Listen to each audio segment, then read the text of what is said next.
Hi everyone, welcome back to the Sports Breakdown once again. And as I said on my Instagram story that day, we were planning to do an emergency recording over the Hungarian Grand Prix, and that's what exactly that we are doing, because there were several things that happened in this race which made us to actually do a episode very quickly. So actually we were planning to do like a video after once the summer break starts in F1, which was 3 weeks, but unfortunately we had so much things going on in that particular race, so then we have to obviously do a video. And we have got back Shavin and Abhishek back from the Grandstand Podcast to cover this video. And first of all, congratulations guys for your 100 subscribers. I think even Kavinka is there, who's a member of the team also, so I think that's a good achievement from them. And as for me, I would say keep it up guys, and try to upload more videos and be more consistent, and then probably yes, you might reach bigger goals this year for sure in 2024.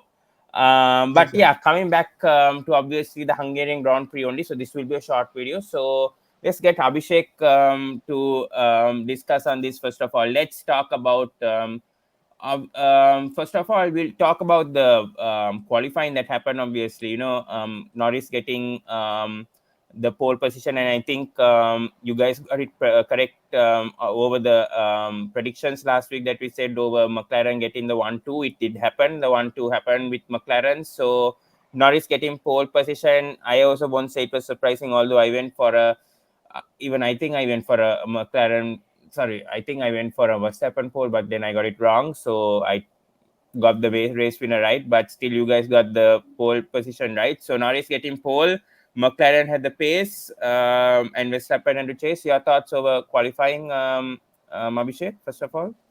Yeah, no, I don't think any surprises, to be honest. Maybe the distance from Max to pole, maybe it's a slight, not a surprise, but McLaren was supposed to be the faster team. They were clearly going to have the upper hand. But then again, we've seen this time and time again where Max is not really happy with the setup. Not happy is an understatement, I think. But yeah, no surprise. Oh, I mean, the big surprise had to be Russell getting knocked out in Q1 because the Mercs have pace. But then I think it was just a lack of execution rather than pace. It was just the time he went out and the way the entire setup to the lap. It was just not correct execution. So no surprises, to be honest, from what I can remember. Was there Yeah. anyone who did something? But Perez has, as usual, I Q1 mean, exit no is. surprises. I'll reiterate that. No surprises. Yeah, that's true. Yeah, I mean, Perez, as usual, gets knocked out in Q1. Gasly became last.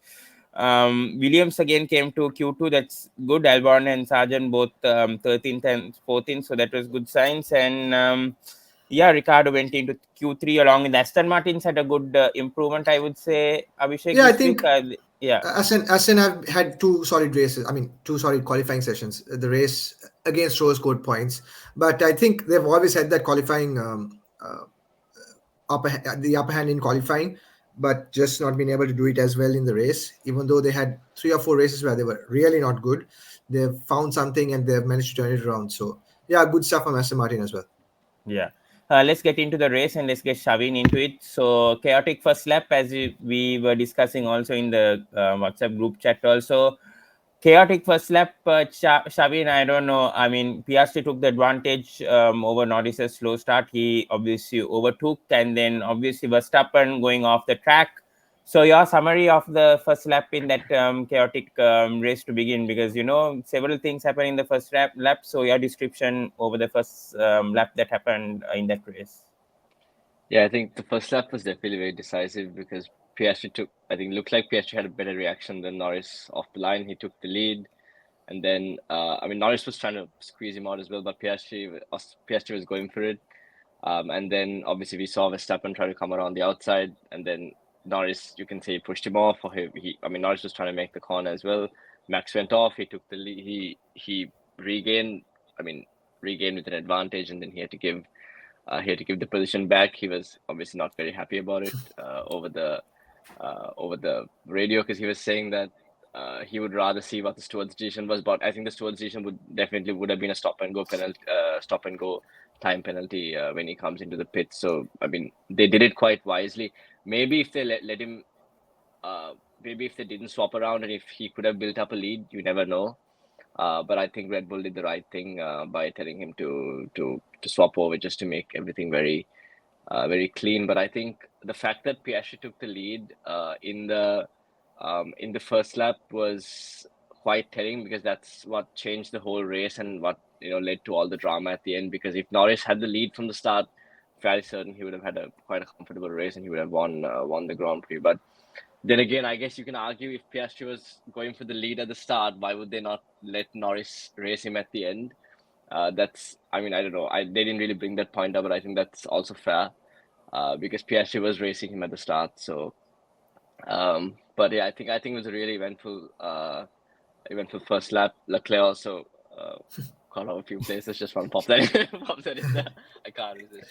But yeah, it was a really good first lap and a chaotic one. Unfortunately, Abhishek missed it. Unfortunately, yeah. I'm gonna, I think that we have had 13 races so far. The only races I've watched, I'm not complaining. Watched live, right?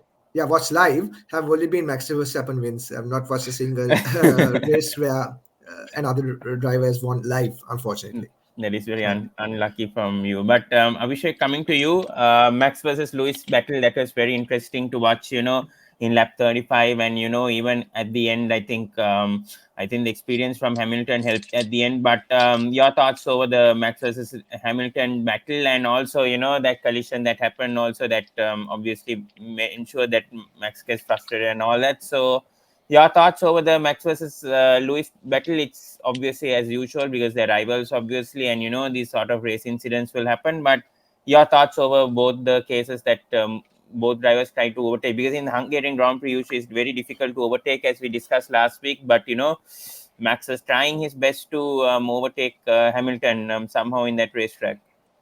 Yeah, I mean, you wouldn't you would have thought we were in 2021 with the way that was going on. No, good racing. I think the initial battle between those two was pretty good.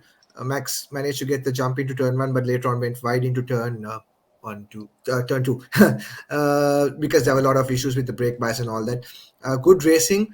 Then coming to the incident, I'm torn. I'm actually torn because it was desperate for Max. Max was very desperate. He was not happy with the way the race had panned out, and he was still fairly so. I think he was thinking he could still get a podium, because I think he could have got a podium. He was on pace to do that, and he just was not managed to get. He just couldn't get that done. He was really struggling behind Hamilton, and he just went for it. Classic Max. And yeah, it's a tough one because it was desperate, and Max will get most of the tags saying that he's just dive bombing as usual and all those things. But I'm not in any way putting the blame on Hamilton. Hamilton gets no blame on this, but Hamilton knows how Max races, and if you look, I think I'm going to get hate for this, but you can see that after Max is like next to him, Hamilton turns. Obviously, he's trying to make the corner. 100%, I agree. Like, he has a right to do so. He's trying to make the corner, but at the same time, he's also locking up. Maybe Hamilton, it could have been avoidable, is what I'd say. And you could just probably let Max go deep, because he was never going to make the corner. He was locking up, so he'll definitely go in deep, and Hamilton would have had no collisions. But I don't think it's a big thing to like lose. It's not like what happened in Austria, where both get punches and everyone's race is ruined. I mean, Max's race got damaged a bit, but it's not a big deal in my opinion. Just happened. Luckily, both of them got away with it. Max didn't get too much damage to his floor. He managed to finish P5. So yeah, it's just Max was frustrated. He tried something, didn't work, and just finish it from there, I guess. Yeah, absolutely. Shavin, coming back to you, obviously McLaren, they got their strategy a bit wrong, giving Norris a chance to pit earlier than Piastri, which caused all this, drama at the end of the race, obviously ensuring that they both swap the cars. But don't you think that they could have pitted Piastri earlier than Norris? Because since Piastri had he had the lead from the start, and he had the fresher tires, if I'm mistaken.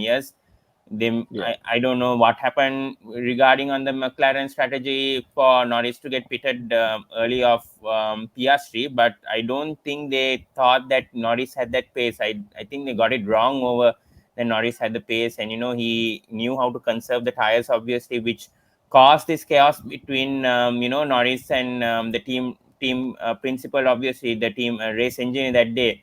Over, and it was good to see that Norris actually gave up his place to Piastri at the end. No else there could have been a complete chaos, at the end of the race between Norris and the team. Obviously, if he didn't listen to what the team says, but I know that you're not agreeing to what I said over there, over what Norris did actually that day. So your thoughts over that? Yeah, I think I mean they pitted Norris early. They pitted Norris before Piastri to cover the undercut from Hamilton. That's the reason they pitted him, I think, on like lap 40. And then he came out and he had so much pace, like you said. I don't think they expected it because he was having I think it was like brake issues. He was having some issue with the car, which he didn't have a lot of, like, he was struggling with it on the setup just before the race as well. So I don't think they really expected him to have that kind of pace. But as soon as what he said is, even if they didn't do it, he would have wanted to go on that strategy and try the undercut because he's trying to win the race, right? Like what he's trying to say, he's trying to win the championship. He's not here to help Oscar Piastri win his first Grand Prix. That's not what Lando Norris is racing for, right? In simple terms, that's what he said. And they put him on that strategy, and it worked for him. And unfortunately for Oscar, as soon as Oscar came out as well, I think he goes off in was it turn 3 or something? I think he goes off. And then that also caused him, it caused an issue with the tires, and it slows his pace down as well. So I don't think it was perfect from Oscar in any sense, but I think McLaren as a team did not handle that really well. It was really like, it was reminiscent of the whole Multi-2-1 Malaysia 2013 when they were begging Sebastian Vettel, and then there was radio silence. Everyone thought his radio wasn't working because he just wasn't listening. But at least, I mean, Norris wasn't doing that. He was having a back and forth with Will Joseph. You could see like Will Joseph begging him, like telling him all these things. That was honestly, that was absolutely embarrassing to like see, like the amount of emotional blackmail this guy was doing. Like, I mean, it's not, I don't think it's Will Joseph's fault. He's just a communicator. Yeah. You know that there was people like Stella and all those guys behind saying, get him through and all those things. But yeah, I like, this is not how you win a championship, bro. You also don't win a championship by giving up 7 points. 100%. That's exactly what I was gonna say. Like, if the roles are reversed, this is why like Verstappen is a three-time champion, right? This is why Verstappen is a 3-time champion, and this is why even Lewis Hamilton won. It's because the team is ruthless in certain scenarios. They're not trying to do feel-good moments. They're trying to win championships, right? They're here to execute. They work like a machine, and like you can see, Mercedes works like a machine, and Red Bull works like a machine. They're really ruthless, and you see this like Ferrari and McLaren trying to do these like feel-good moments, try to give wins here and there. And trust me, you're not gonna beat Red Bull like this unless they have a tremendously faster car, which they're not sure that they do, right? You need to take these opportunities, and I personally think it was really unfair on Lando, because if Oscar was catching him up and if they were battling wheel to wheel, then he could have led him through. But like he was so far ahead, and telling him to slow down and give up the win like that. I mean, Lando obviously rubbed it in because he kept it until like lap 68 to let him through, or 69. He really rubbed it in. I was really surprised that he gave it up, to be honest. But I think they were begging him so much on the radio. I guess he thought ahead. But even more than that, it's so like bittersweet for Oscar as well, isn't it? Like, because that's not how you want to win your debut, your maiden win. That's not how you want to get it. You don't want to be gifted the win. He drove a really good race. Like, to be frank, like if you ask who deserved to win, it was Oscar for sure. He did what he had to do in getting off the line faster than Lando. He managed his stats very well, which is his weak point, and he was staying ahead like 2-3 seconds. So Oscar deserved the win, is what I would say. Yeah, he deserved the win. I think they just should have handled it better. Then they should have just pit him earlier, and then obviously it may have messed up the strategy a bit, but. And just to add 2 things, right? The first thing with the strategy was both drivers got handicapped. They were put in this position. And okay, let's say you did pit Norris, because I saw this later on levels analysis, and it's kind of true. It's very true. Like, they pitted Norris to cover the undercut from Hamilton. which is fine. Even though Hamilton was not in undercut territory, he was like 5 seconds, Yeah, 5 or 6 seconds behind. So if you're in the 2 to 3 second mark, then the undercut could work because you have fresher tires. You can put in a faster lap time and try to get ahead. Yeah. So Hamilton was not in the undercut territory, but they wanted to pit. They wanted to pit Norris to cover that off. But then Oscar needs to pit the next lap to cover the undercut from Norris. And they do that. They kept him out for an extra lap. And when you have 2 lap fresher tires, 2 lap, more prime tires, you cut that gap. So, and I think the reason why they didn't want to pit Piastri the lap after Lando had pitted was because, according to the timings, I think when Piastri came out, he would have been side by side with Lando. And I think they were scared that they might actually have some kind of battle and something might go wrong. But that was another mistake. And the second was, this, like we said this in the last episode as well. Like, these are things McLaren will learn because they've not been in this position before to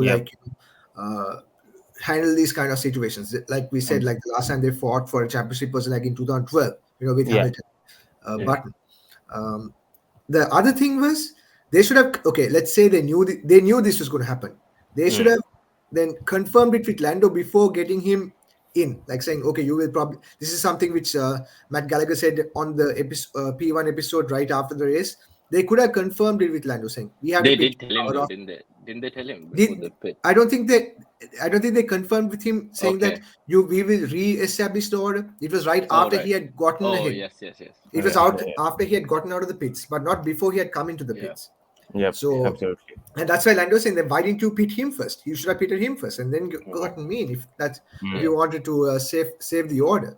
Yeah. So a lot of things that they need to discuss. But like we said, it'll boil over. It doesn't look great for Oscar because once again, he has done amazingly well, and he deserved a win that could, like, you could even see on the podium. Right? I was feeling so bad for him. Like, That was no massive buzz. The radio after the race was not like, oh my gosh. So he's anyway a calm, he's anyway a calm guy. He has a very calm demeanor, but still, like, there was something missing, unfortunately. Yeah.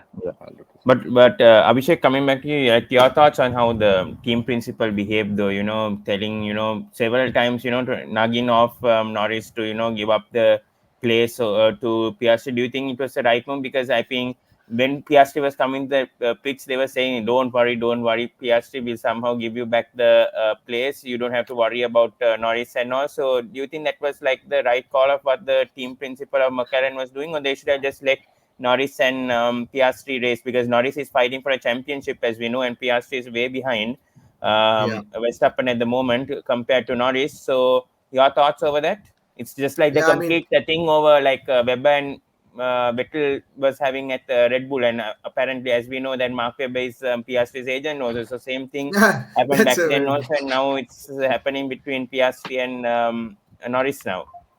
To be honest, in that case, with the Webber Vettel incident, it was in 2013. So Webber was not really challenging for the to be honest, he wasn't challenging for the championship then. But then it was only Red Bull. Like, there was no other team. Like, no other team had a fast enough car to like beat them. When and it comes was to already this, world champion, wasn't it, at the time? So was he already world champion? I can't remember. I remember that Webber was. It happened in the Japanese Grand Prix, right? 2013. No. What I mean was he had already won world championships before this incident. Like, he was established as number one driver.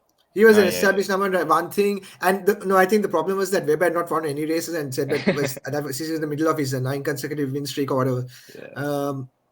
No, but coming to this, it wasn't a good look, and I think adding to what Shavin said, this feel good moment thing.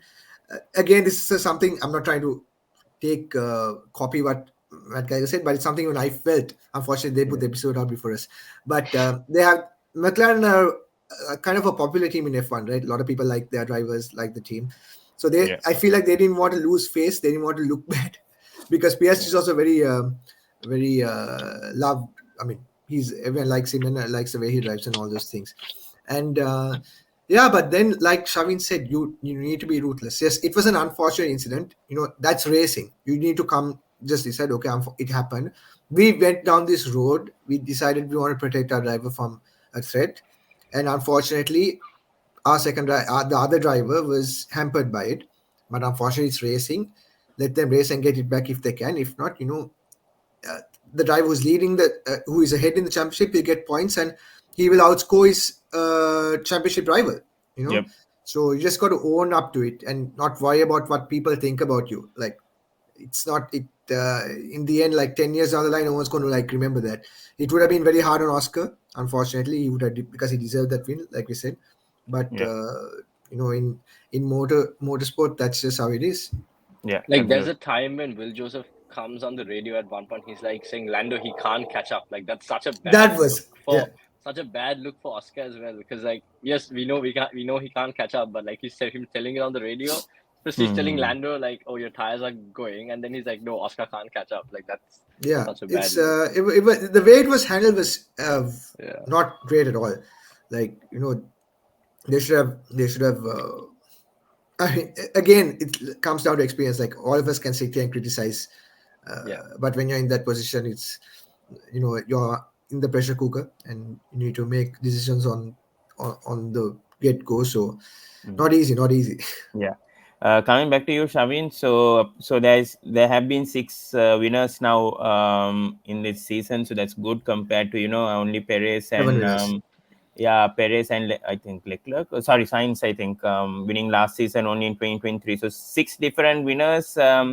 Apart from Max in 2024 season. So thoughts on now what Red Bull's gonna happen? I mean, Max has won 7 Grand Prix so far, but it seems like now it's getting really interesting to see this championship. I think between Norris gained points this week over Verstappen now, so it's going to be very interesting to see what Max does now in the Belgium Grand Prix. So one more Grand Prix before the summer break. So what do you think, Shavin, is going to happen now? Belgium Grand Prix coming up. Verstappen is sort of furious with what's going on right now. He's also said, I've seen BBC Sport that he's been saying that Red Bull needs to do things better, if they want to, compete for championship right now. And I think some things what he's saying is right, but some things also he needs to take blame with how he's been driving also in the past few weeks. But your thoughts now? It's going to be very interesting to see how Red Bull steps up after these, I think 3 consecutive races they haven't won now. So it's interesting to see now how Red Bull and Max especially respond now. Your thoughts? Yeah, definitely. I mean, since the Red Bull dominance started, this looks like it's the strongest package, at least to challenge the Red Bull. From what I can remember, I think Ferrari had a bit of a strong package, but it was never consistent, at least. But McLaren looks like they really have everything No, sorted. it was at least consistent. The package was consistent. Don't blame the package. the package was consistent. The strategy was non-existent, but Driver also had some issues.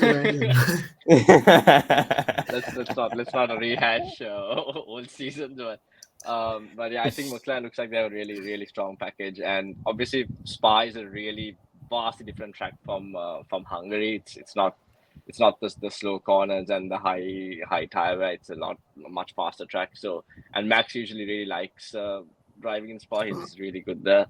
He's had some amazing races there. So I think Red Bull will be stronger there than they were in Hungary, and I think he'll really give it back to the team. But just in terms of Red Bull, I think Zach Brown highlighted this, and he said that the issues that Red Bull are having internally with all this power struggle with Adrian Newey and Horner and everything, that it's going to impact them in the mid to long term.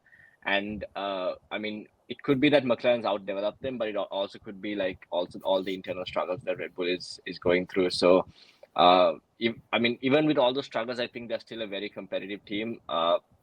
There's a good chance that Max could have come third in this race as well.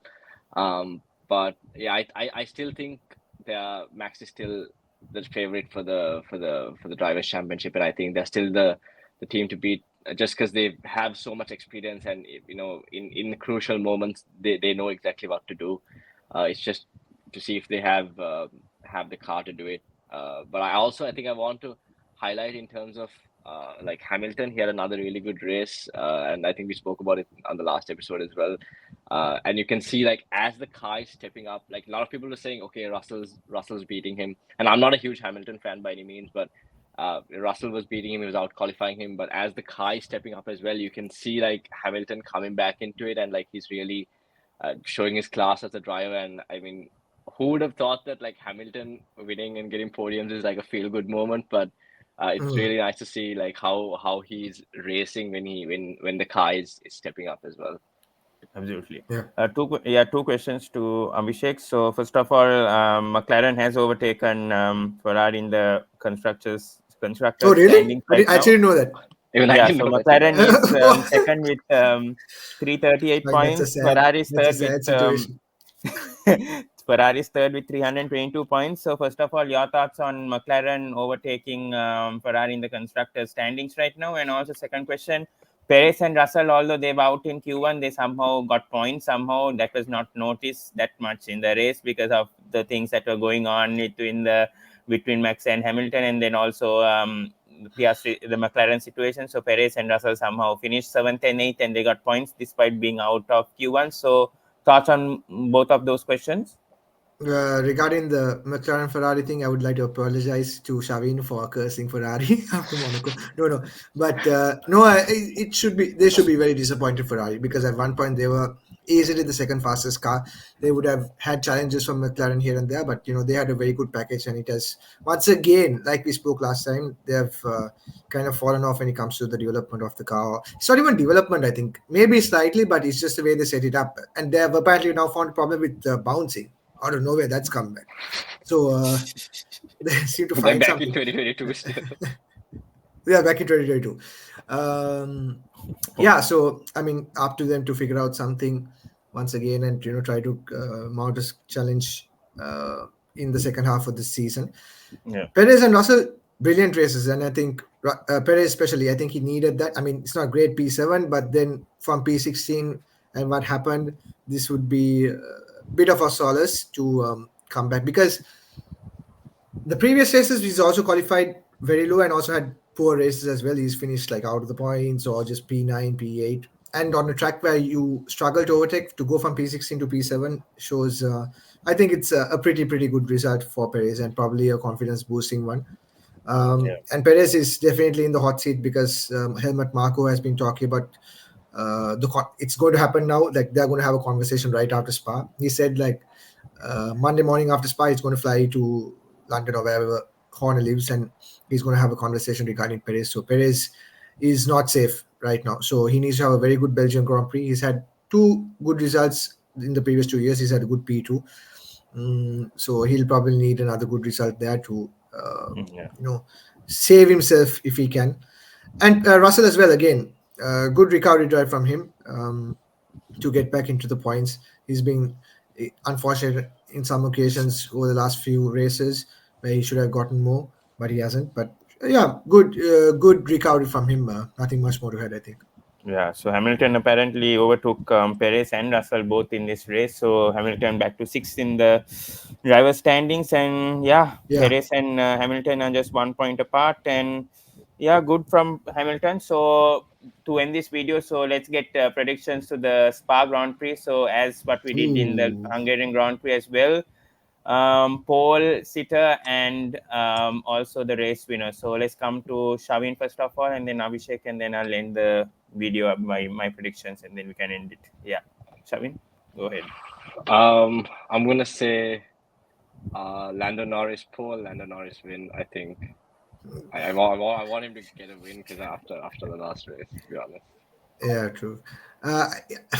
The podium will be the Ice Age trio again. I would say Ice Age trio. So I don't, but nope, I don't. I honestly don't know the order, but I think pole would be Max, because, like Shamit said, he loves Spa, and the car is pretty good there. Win, I would go for Max win. Same. I think I'm going to go pole for Max. I want a Max comeback, so I'm also going pole for Max. And then, Max going to win this Belgium Grand Prix. After all this chaos going on, I feel like Max needs to come back. And I think Belgium Grand Prix will be the place. Spa will be the place, because he had a pretty good record in Spa as well. So I feel like before the summer break, it would be perfect for Max to get a victory and, take things, to his head and take a small break, I would say. Also cool his head a bit before going to the remaining races, to the Asian leg as well. So 11 races remaining after this, and then it will be 10 races remaining after Spa. So that will be interesting to see what happens. But yeah, thank you so Yeah. much, Shavin and Abhishek, once again, for joining this video. Kept it short, and that's what we did. So just wanted to summarize what happened in the Hungarian Grand Prix, and hopefully we can do another video in the summer break. Let's see how this Grand Prix goes in Spa, and let's see if it's worth if we are doing a video, and let's see what the other news going to happen regarding Perez and all that. So let's see on how things go regarding on that before doing another video, or else we'll come back once the summer break is over and see how things going. So thank you so much once again, Abhishek and Shavin, for joining the video. And do subscribe to the Grandstand podcast on YouTube, and also do follow them on X as well, because they do post stuff on F1 and all that on X, and even follow them on Instagram as well. And do subscribe to the Sports Breakdown, like, comment, and share. And we're looking forward to doing another episode with them very shortly. So until then, thank you so much, guys, for viewing in the last video as well. We got 50 views. Hopefully this video also, since it's short, we can get a bit of a reach as well. And we also started a TikTok account as well on the Sports Breakdown, so do follow that. So I'll be uploading stuff very soon, so I don't think anyone knows, because I haven't uploaded anything, I haven't said anything on social media. So I'll be uploading stuff on my TikTok account, the TikTok account as well. So do follow that as well. And yeah, see you guys in the next video. Thank you so much, guys. Take care.